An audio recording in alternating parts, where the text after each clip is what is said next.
Psalm 63, the first two verses. சங்கீதம் 66 63. சங்கீதம் 63 முதல் 3 வசனங்கள். தேவனே, நீர் என்னுடைய தேவன், அதிகாலமே உம்மை தேடுகிறேன். வறண்டதும் விடாய்த்ததும் தண்ணீரற்றதுமான நிலத்திலே என் ஆத்துமா உன்மேல் தாகமாயிருக்கிறது. என் மாம்சமானது உம்மை வாஞ்சிக்கிறது. இப்படியே பரிசுத்த ஸ்தலத்தில் உம்மை பார்க்க ஆசையாயிருந்து உமது வல்லமையையும் உமது மகிமையையும் கண்டேன்.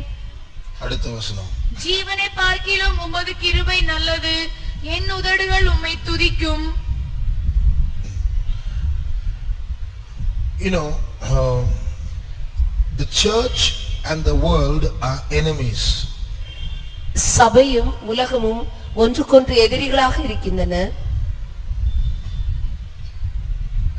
We are in both places. நாம் இரண்டு பக்கத்திலும் இருக்கிறோம். We are in the world and we are in the church. நாம் உலகிலும் இருக்கிறோம், அதே சமயத்தில் சபையிலும் இருக்கிறோம். That's why we have to be very careful about what we are engaged in, what we are involved in. ஆகவே தான் நாம் எதை குறித்து கலந்து கொள்கிறோமோ அவைகளெல்லாம் குறித்து மிகவும் எச்சரிக்கையாக இருக்க வேண்டும். Because the devil will try everything to mix these two together. ஏனென்று சொன்னால் பிசாசானவன் இந்த இரண்டையும் கலந்து நமக்குள் புகுத்த முயற்சிப்பான். There are three ways he can defile us. மூன்று விதத்தில் அவன் நம்மை தீட்டுப்படுத்த முடியும். As the church of God, we are supposed to be like an island in an ocean. சபையாகிய நாம் எப்படி கடலிலே ஒரு தீவு இருக்கிறதோ அதுபோல நாம் வாழ வேண்டும். We have to be separate from other people. மற்றவர்களை விட்டு நாம் வேறு பிரிந்து வாழ வேண்டும். That is our strength. அதுதான் நம்முடைய பலனாக இருக்கிறது. Because if the whole world today, the shops in the world, the fashions in this world, the friendships of this world, the entertainments of this world are all anti-God. They are designed and put there only to separate man from God. ஏனென்று சொன்னால் இந்த உலகத்தில் நாம் பார்க்கிற நாகரிகங்கள், பழக்க வழக்கங்கள், எல்லா காரியங்களும் கேளிக்கைகள் எல்லாம் தேவனை விட்டு நம்மை வேறு பிரிக்கிற காரியங்களாக காணப்படுகிறது. It is made there, it is put there, it's not come by accident. It is manufactured and it is designed and put there to take man away from God. இவைகள் எல்லாம் உண்டாக்கப்பட்டிருக்கிறது, தேவனை விட்டு நாம் வேறு பிரிப்பதற்காக உண்டாக்கப்பட்டிருக்கிறது. How many of you have read the testimony of Emmanuel Eni? எத்தனை பேர் Emmanuel any அவருடைய சாட்சியை கேட்டிருக்கீங்க? வாசித்திருக்கிறீர்கள்? எத்தனை பேர் வாசித்திருக்கிறீர்கள்? Some of you have read. I have told you the testimony also, but I want to remind you in one part of his testimony, he says he went underwater. நான் ஏற்கனவே சொல்லி இருக்கிறேன், இருந்தாலும் மறுபடியும் அந்த சாட்சியின் ஒரு பகுதியை உங்களோடு பகிர்ந்து கொள்ள விரும்புகிறேன். அவர் கடலின் ஆழத்துக்குள் சென்றார். He got the power to be underwater for many days. அநேக நாட்கள் தண்ணீருக்குள் கடலுக்குள் இருக்கிற அனுபவம் அவருக்கு இருந்தது. So he went underground and he saw there were buildings underground. அவர் அந்த கடலின் ஆழத்திலே சென்று அநேக கட்டிடங்கள் இருப்பதை கண்டார். And he saw people there doing research there. அங்கே ஜனங்களை கண்டார், அவர்கள் ஆராய்ச்சி செய்து வருவதையும் கண்டார். There were many computers there, television sets there, there was research factories going on. அங்கே அநேக கணிப்பொறிகளும் டெலிவிஷன் மற்றும் ஆராய்ச்சிக்குரிய எல்லா பொருட்களும் காணப்பட்டன. So I used to wonder, how is this possible? How can there be a building underwater without water getting inside? நான் ஆச்சரியப்பட்டேன், எப்படி தண்ணீருக்கு அடியில் இப்படியாக கட்டிடங்கள் மற்ற காரியங்கள் இருக்க முடியும் என்று ஆச்சரியப்பட்டேன். How can there be a television and a computer underwater without getting wet? எப்படி டெலிவிஷன் கணிப்பொறிகள் எல்லாம் தண்ணீரினால் பாதிக்கப்படாமல் இருக்க முடியும்? So I was listening to that with a little doubt. நான் சந்தேகத்தோடு அதை கவனித்தேன். Recently, just a few days ago, I was listening to an interview by a man who is expert on UFOs. சில நாட்களுக்கு முன்பாக நான் ஒரு மனிதனுடைய I listened to an interview of a man. ஒரு மனிதனோட பேட்டி கண்டேன்.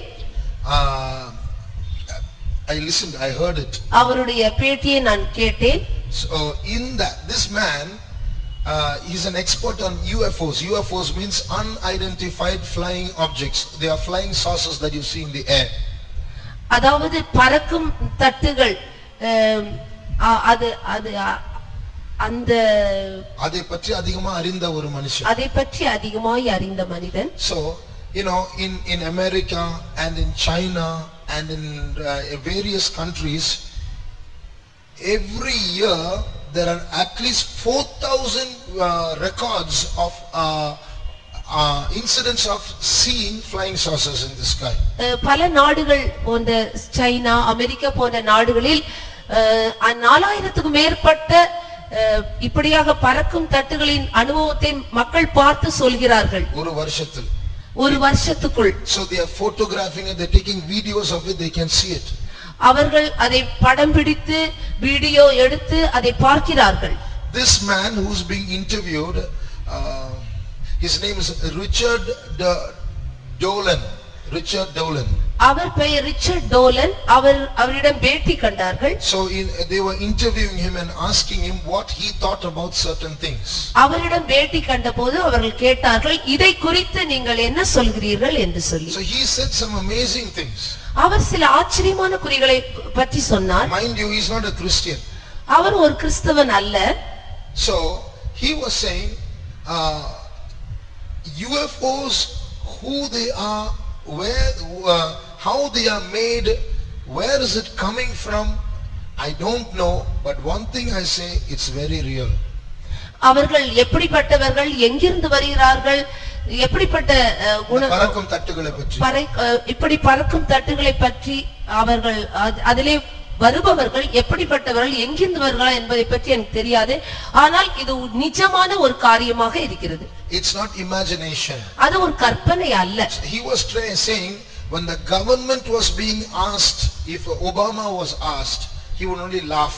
If any government person was asked, what do you say about these UFOs, are they real, they would only laugh. In fact, they know it is real, but they don't want to tell others. They want to keep it secret, so they laugh it off. அரசாங்கத்திடம் அதை பற்றி கேட்கும் போது, Obama போன்ற அரசாங்கத்திடம் அவர்கள் கேட்கும் அவர்கள் புன்னகை சிரிக்கிறார்கள். ஆனால் அதை பற்றி அவர்கள் எதுவுமே சரியாய் சொல்வதில்லை. They know it is true, but they don't want to tell it in public, so they're just laughing it off. அவர்கள் உண்மையை அறிந்திருக்கிறார்கள், ஆனால் வெளிப்படையாக அதை சொல்ல அவர்களுக்கு மனமில்லை. ஆகவே அவர்கள் சிரித்துவிட்டு போய்விடுகிறார்கள். This man was openly saying all that.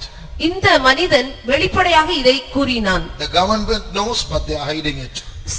அரசாங்கம் இதை நன்கு அறிந்திருக்கிறது, ஆனால் அதை மறைத்து வைத்திருக்கிறது. One day the truth will come out, he said. ஆனால் அவன் சொன்னால் ஒரு நாள் இந்த ரகசியம் வெளிப்படும். He said it is very real. இது உண்மை, நிஜம் என்று சொன்னான். So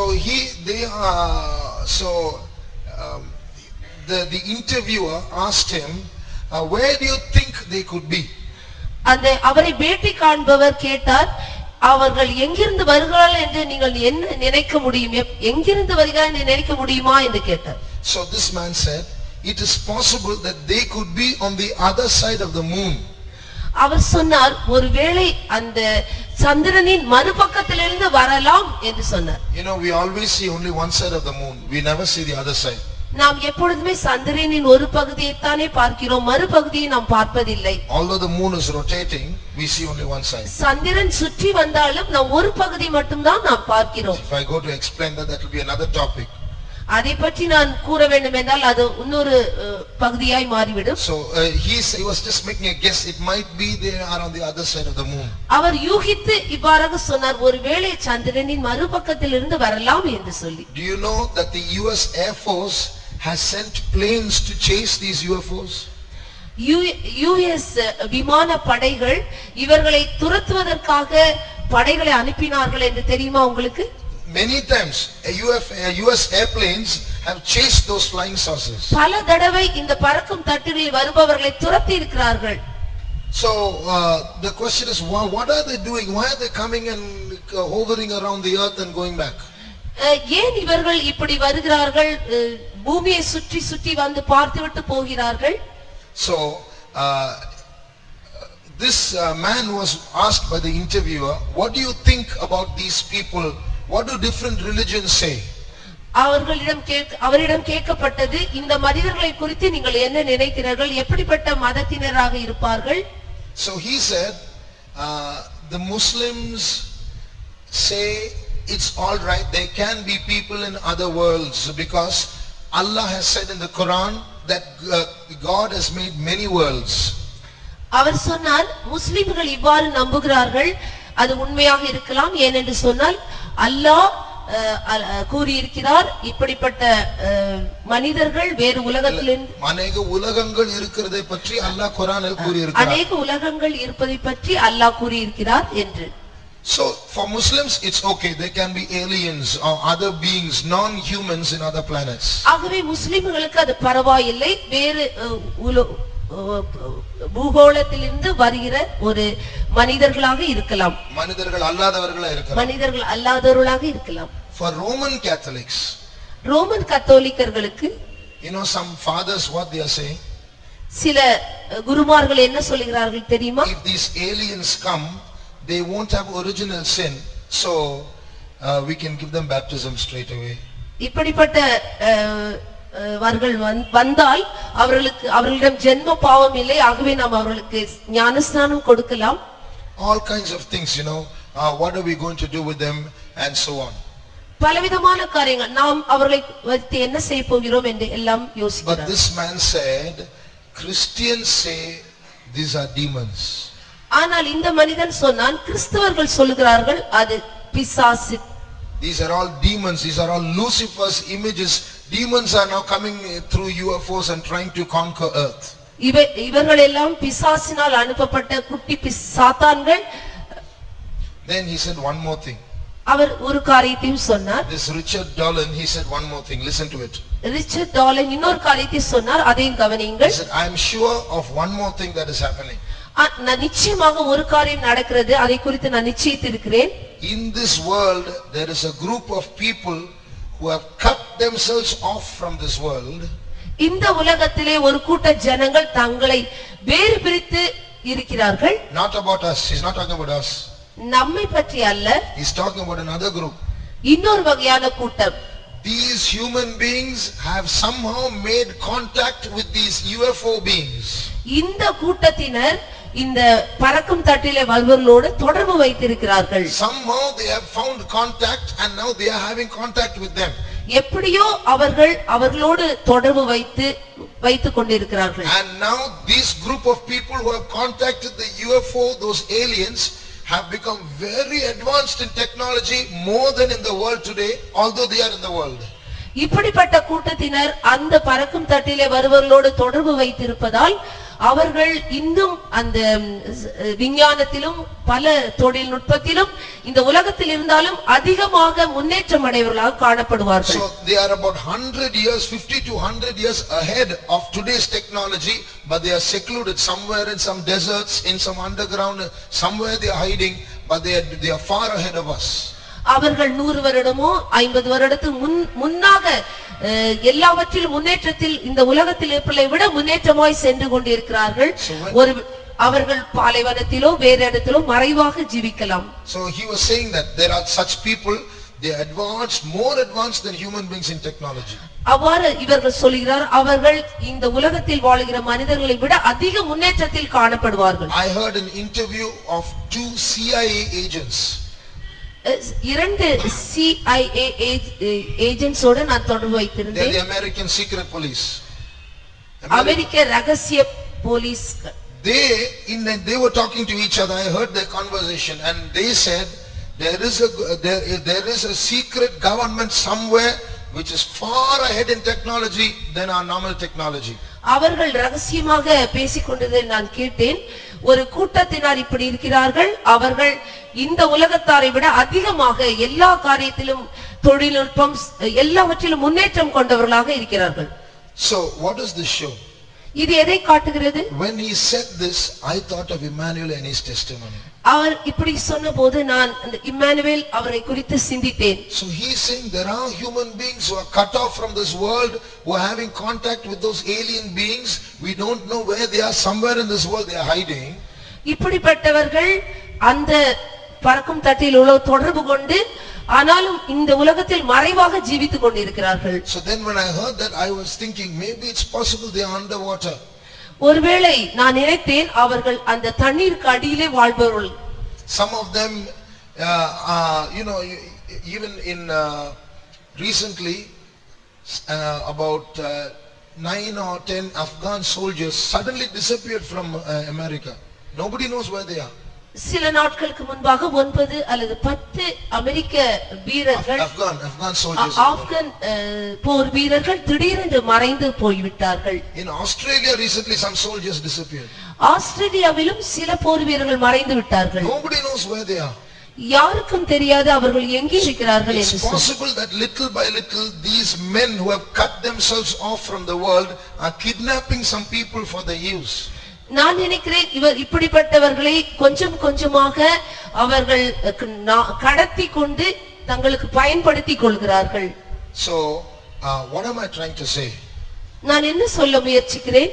These human beings and those aliens or demons together are trying to defile the world, are trying to control the world. இப்படிப்பட்ட கூட்டத்தாரும் அந்த பறக்கும் தட்டில் வருகிற அந்த ஜீவன்களும் சேர்ந்து இந்த உலகத்தை தீட்டுப்படுத்த முயற்சிக்கிறார்கள். So when Emmanuel went underground, இப்படியாக இம்மானுவேல் அந்த கடலின் ஆழத்தில் சென்றபோது he said, you know what research they were doing?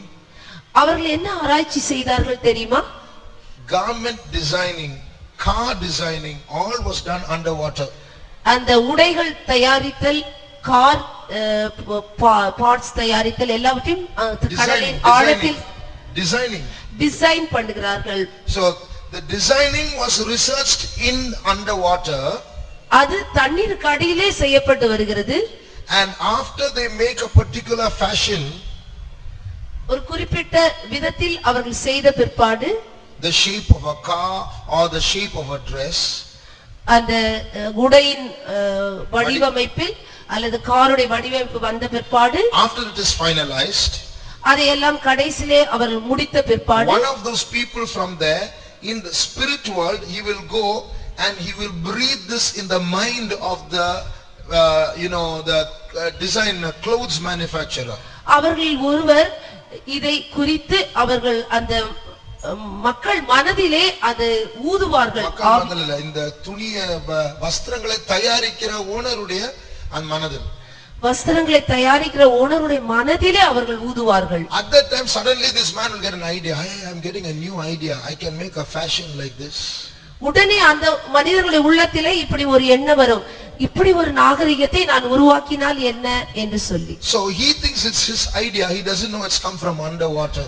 அவன் நினைக்கிறான் இது தன்னுடைய யோசனைதான் என்று. ஆனால் இது கடலின் ஆழத்திலிருந்து வருகிற யோசனை என்று அவனுக்கு புரியாது. It is from those people who have cut themselves off from other human beings and have joined with Satan, sold themselves to Satan and are doing research only to divert men from God as much as possible so that eventually Satan can come down and rule this world. இது எப்படி என்று சொன்னார், இப்படிப்பட்ட கூட்டமான இந்த மனிதர்கள் சாத்தானோடு தொடர்பு கொண்டு கடலின் ஆழத்திலே இப்படியாக அவர்கள் செய்து மனிதர்களை தீட்டுப்படுத்தத்தக்கதாக, தேவனோடு பிரிக்கத்தக்கதாக இப்படியான யோசனைகளையும் செயல்களையும் செய்து வருகிறார்கள். Finally Satan should come and rule this world. கடைசியாக சாத்தான் இந்த உலகத்தில் வந்து ஆளுகை செய்யும்படியாக. The devil will use 3 methods to try to defile us in this situation. இப்படியாக சாத்தான் 3 விதத்திலே நம்மை தீட்டுப்படுத்துற விதத்திலே முயற்சிக்கிறான். For those cut off people and for those demons, we are the chief enemies. அந்த தங்களை தாங்களே பிரித்துக் கொண்ட கூட்டத்தினருக்கும் சாத்தானுக்கும் நாம் தான் முதல் எதிரியாக இருக்கிறோம். So he will try to defile us. ஆகவே நம்மை அவன் தீட்டுப்படுத்த முயற்சிப்பான். Firstly, முதலாவதாக he will try to bring the world into the church.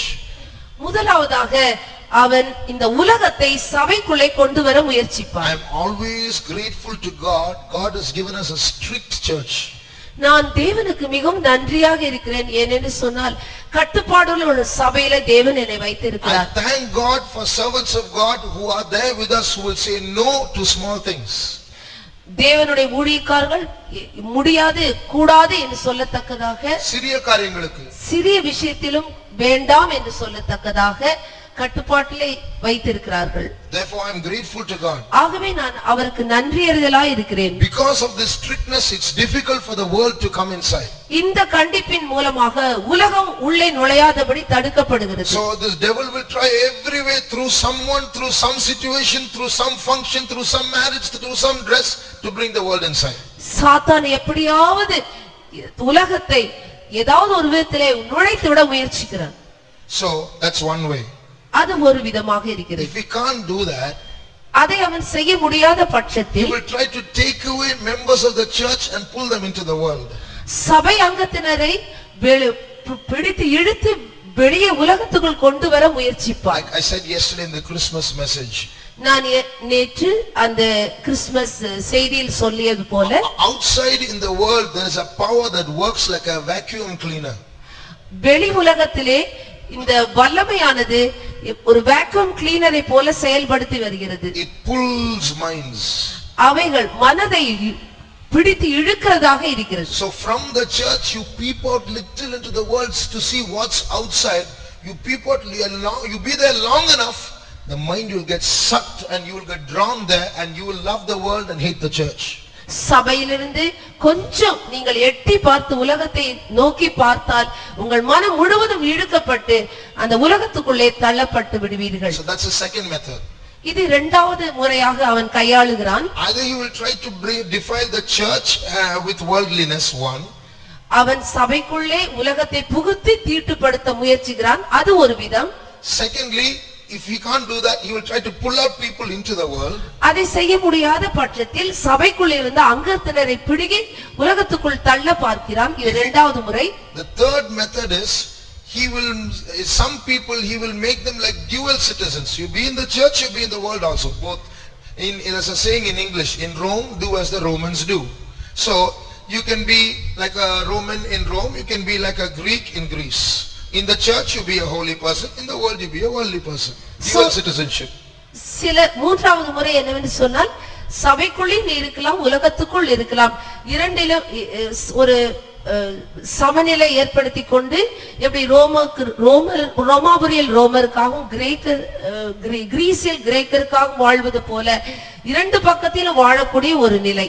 So in the church they will come, they will worship, they will be very spiritual, their dresses will be different.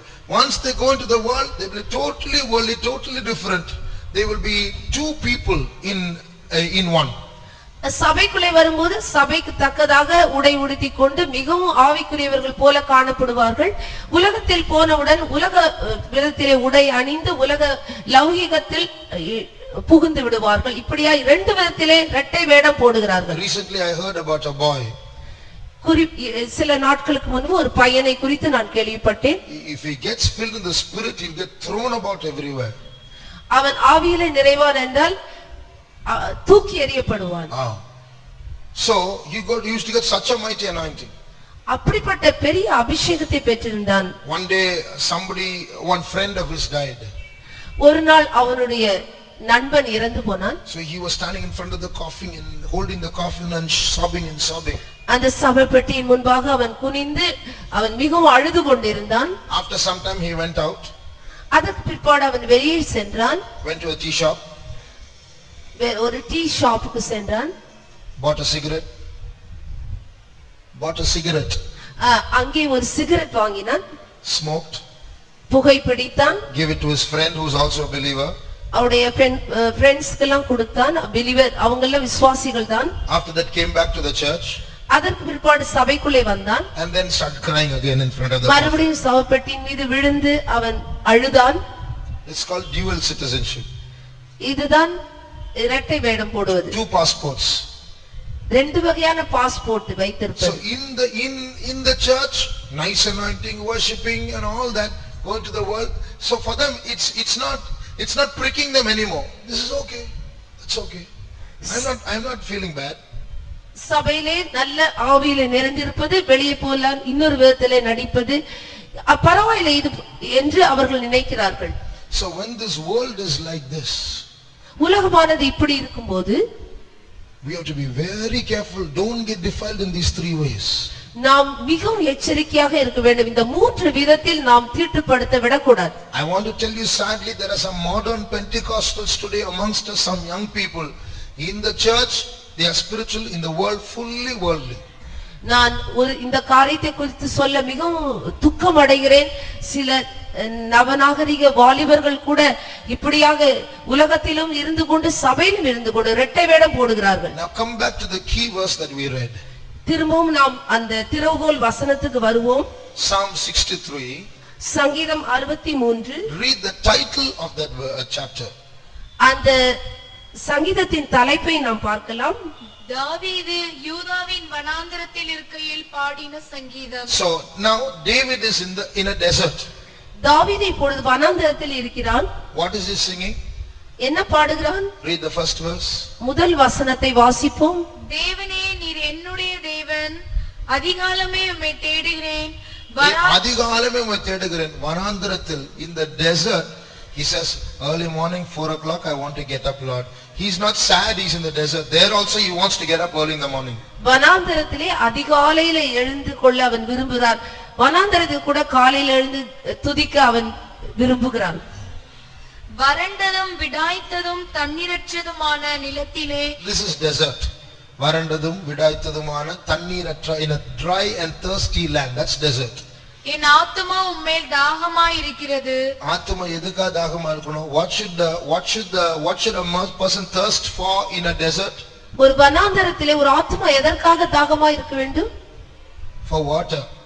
But தண்ணீருக்காக. my soul is thirsting for you, O God. என்னுடைய ஆத்துமா உமக்காக தாகமாக இருக்கிறது. Read the next verse in English.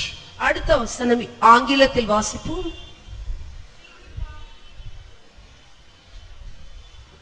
To see the power and the glory, so as I have seen thee in the sanctuary. He's saying, Lord, I remember seeing you in the sanctuary. I have seen your power. I have seen your glory in the sanctuary. I want to see that power and that glory in the desert. இப்படியே பரிசுத்த ஸ்தலத்தில் உம்மை பார்க்க ஆசையா இருந்து உம்முடைய வல்லமை உம்முடைய மகிமை கண்டேன் என்று தாவீது சொல்கிறார். தமிழ்ல அவ்வளவு தெளிவில்லை. இங்கிலீஷ்ல ஆண்டவரே நான் உம்முடைய பரிசுத்த ஸ்தலத்தில் உம்முடைய வல்லமையும் மகிமையும் கண்டிருக்கிறேனே, அதே வல்லமையும் மகிமையும் நான் இந்த வனாந்தரத்திலும் காணும்படியாக நான் ஆசையா இருக்கிறேன். He says that. And then what does he say in the next verse? அடுத்த வசனம், ஜீவனை பார்க்கிலும் உமது கிருபை நல்லது. என் ஜீவனை பார்க்கிலும் உம்முடைய கிருபை நல்லது. What is the meaning of that?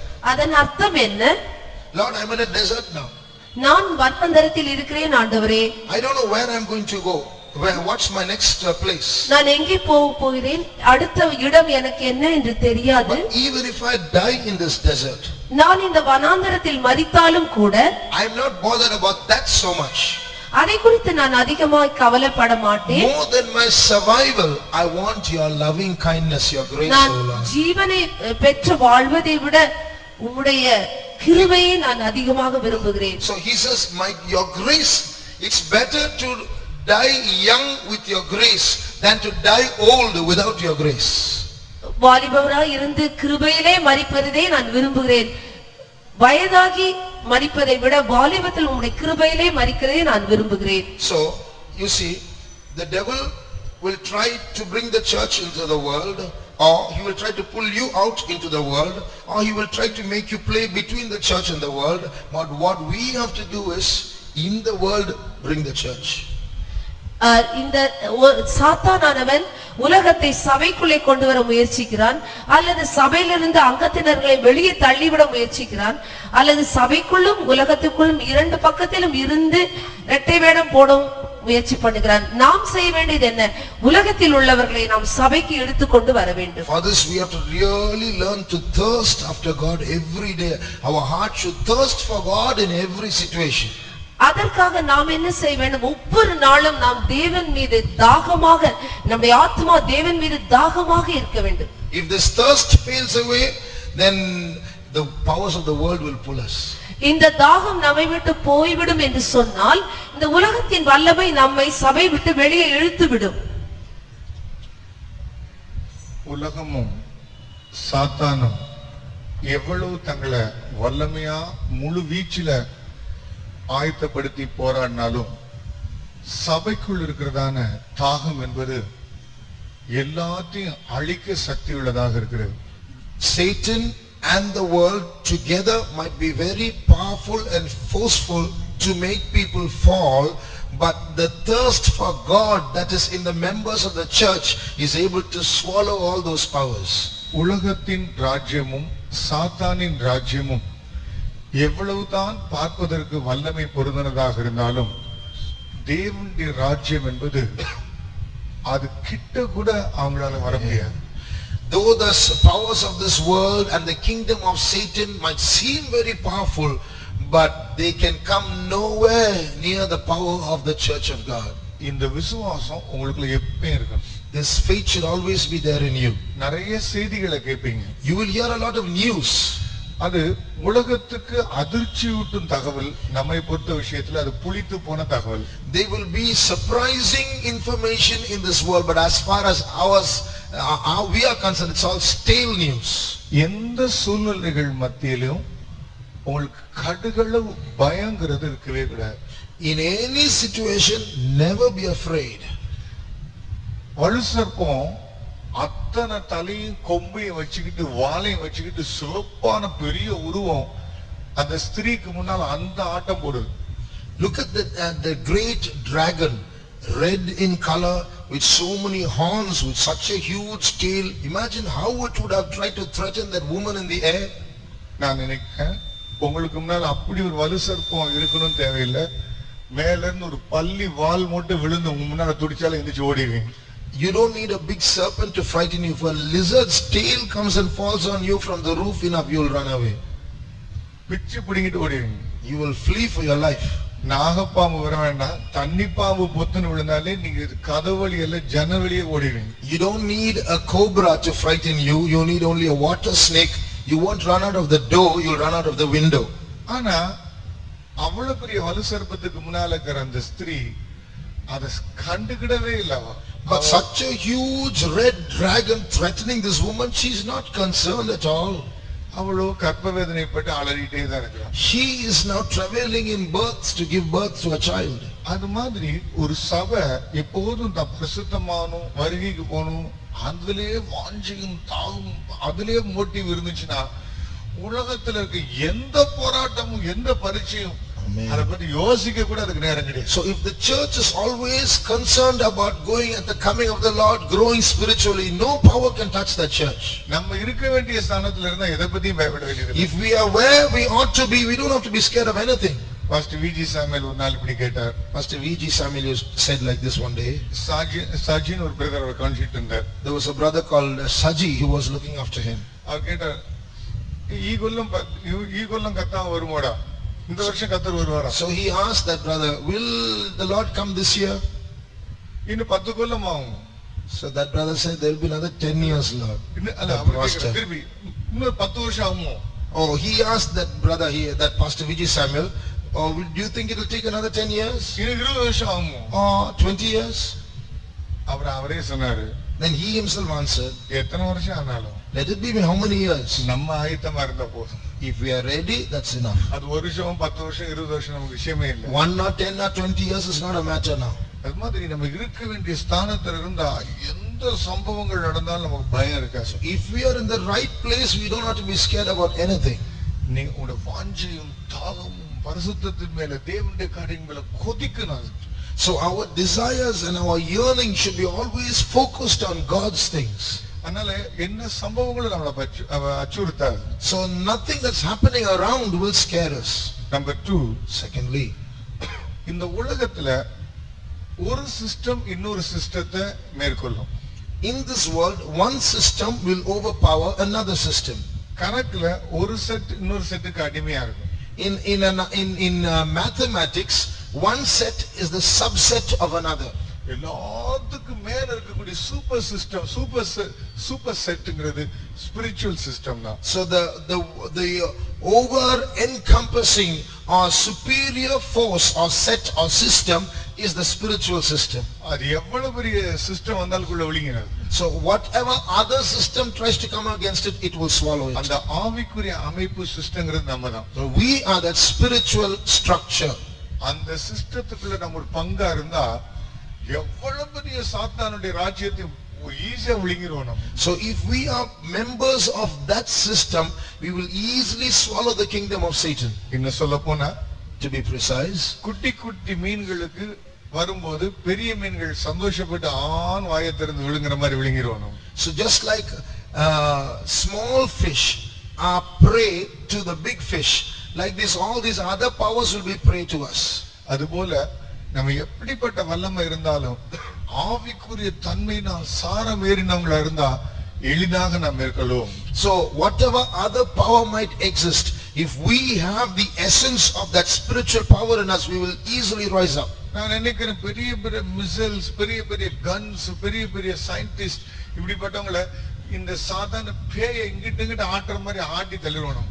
So they might be big scientists, inventors of missiles and huge weaponry, but we can easily make them sway or bring them under our control like we sway demon possessed people. Sauce பிடிச்சவங்க அப்படியே அப்படியே கீழே விழுறாங்க, அது மாதிரி கீழே விழுந்துறாங்க. Like with the control of our hands, as though in remote control we make demon possessed people fall down, we can make those powers fall down. தாவீது அதே தான் சொல்றான். David says that. அந்த கோலியாத்தை பார்த்துட்டு He looks at Goliath and says, சவுலை பார்த்து சொல்றான். at Saul, என்ன சொல்றான்? what does he say? ஒரு விசை ஒரு சிங்கம், Once a lion, ஒரு விசை ஒரு கரடி. once a bear. இந்த கோலியாத் அதுல ஒண்ணு மாட்டாங்க. This Goliath is going to be one of them. ஆனால் இப்படிப்பட்ட சிஸ்டம் வர வர, So as these systems come, இப்படிப்பட்ட சாசன் போராட்டங்கள் கூட கூட, as these demonic powers come against us, நம்ம கேட்டது போல வறண்டது விடாய்த்ததுமான இந்த பூமியில அப்பாவுடைய பரிசுத்த தலத்துல நான் பார்த்த அந்த மகிமை எனக்கு வேணும்னு சொல்லி கேட்டுக்கிட்டே இருக்கணும். நம்ம we should constantly thirst, as we heard just now, in that dry and thirsty land we should be thirsting for God. தேவ ஜனமே, People of God, அப்படி வாஞ்சை உள்ள ஒரு பொன்னா பையனா நீ இருந்தா, if you are such a child of God with such a desire, நான் 100% உனக்கு சவால் விட்டு சொல்லலாம். I can tell you 100% guarantee, ஃபுட்பால்ல எல்லாத்தையும் கடந்து போய் ஓபன் நெட்ல கோல் அடிக்கிற மாதிரி அடிக்கலாம் நம்ம. like you go past all the players in while playing football, and in an empty open net you can go and throw the goal.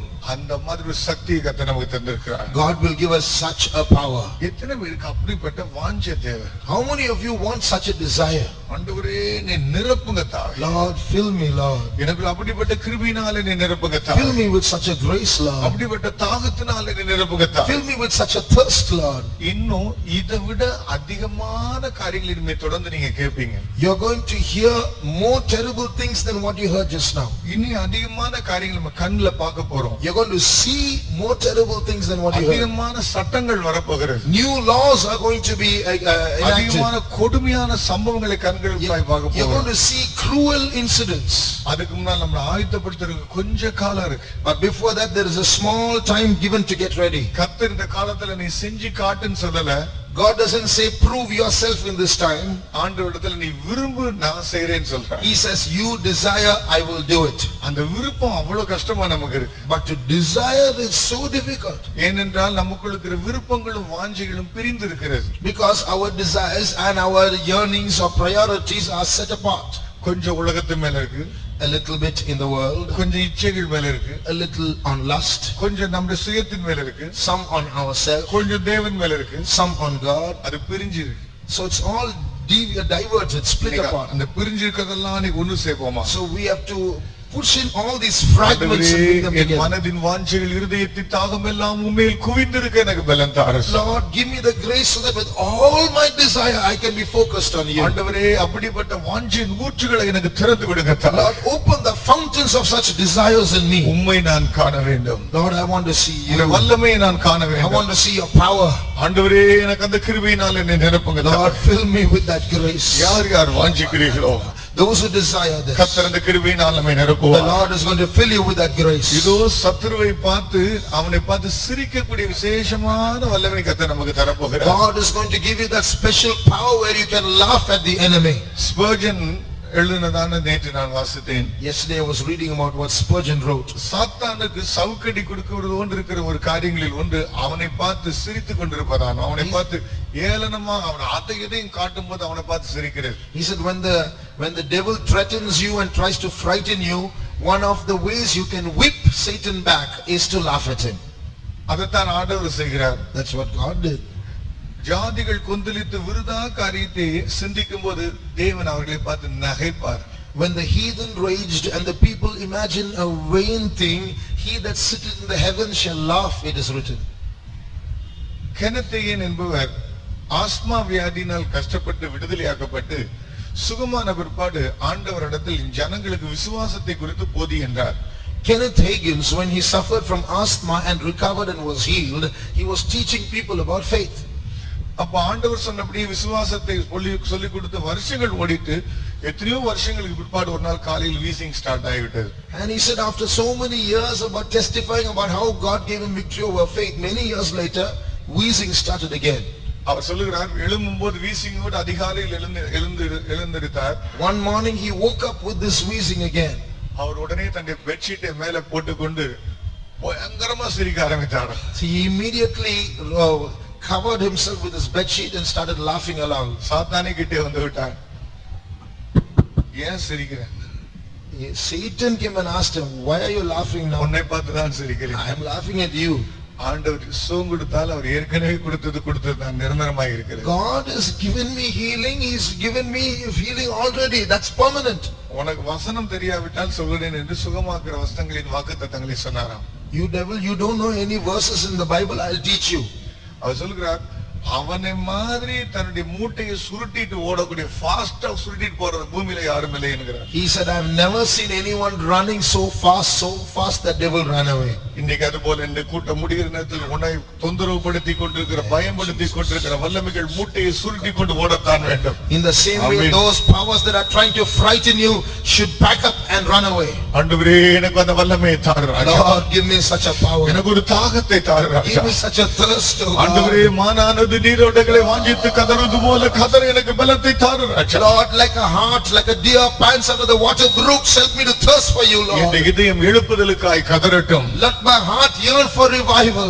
என் உள்ளம் உம்முடைய ஜீவனை காண, உம்முடைய மகத்துவத்தை காண கதறட்டும். Let my heart wait to see your glory. அப்பா, உம்முடைய வல்லமையால் நான் நிரப்பப்பட்டு சாத்தானை பார்த்து நான் பரியாசம் பண்ண சிரிக்க எனக்கு பலன் தாரும் ராஜா. Lord, help me to cheer at and laugh at the adversary. ஏதோ ஒரு வல்லமை இறங்கி கொண்டே இருக்கிறது. Power is coming down. கர்த்தர் நம்மை நிரப்பிக் The கொண்டிருக்கிறார். Lord is filling us, அந்தகாரத்தின் கட்டுகளை கர்த்தர் உடைத்துக் கொண்டிருக்கிறார். breaking the bindings of darkness. இதோ சகலத்தையும் கீழ்ப்படுத்தக்கூடிய வல்லமை கர்த்தர் நமக்கு God தருகிறார். is filling us with that power to subdue all things. சாசின் கோட்டைகளை கர்த்தர் உடைத்துக் The கொண்டிருக்கிறார். Lord is breaking the fortress of Satan. பெற்றுக்கொள்ளுங்கள் வல்லமை.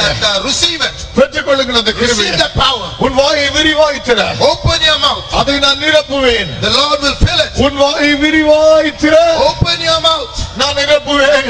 I will fill it. இதோ கர்த்தருடைய மகிமை இறங்கி கொண்டிருக்கிறார். The glory of the Lord is கர்த்தருடைய descending. வல்லமை இறங்கி கொண்டிருக்கிறார். The power of the Lord is in இந்த there. கடைசி நேரத்தில் கர்த்தர் உன்னை நிரப்புகிறார். In this hallelujah. last moment he is filling you. சர்வத்தையும் கீழ்ப்படுத்துகிற வல்லமை. The power to subdue all things. இச்சைகளை, உலகத்தை, மாம்சத்தின் வல்லமைகளை கீழ்ப்படுத்தக்கூடிய வல்லமை. The power to subdue lust and carnality and all sins. சாசுடைய அத்தனை காரியங்களை பார்த்து நகைக்கக்கூடிய வல்லமை. The power to laugh at all the subtleties of the devil. இதோ கர்த்தர் அந்த அபிஷேகத்தை தருகிறார். God is giving you anointing. திடபத்த திடபத்த திடபத்த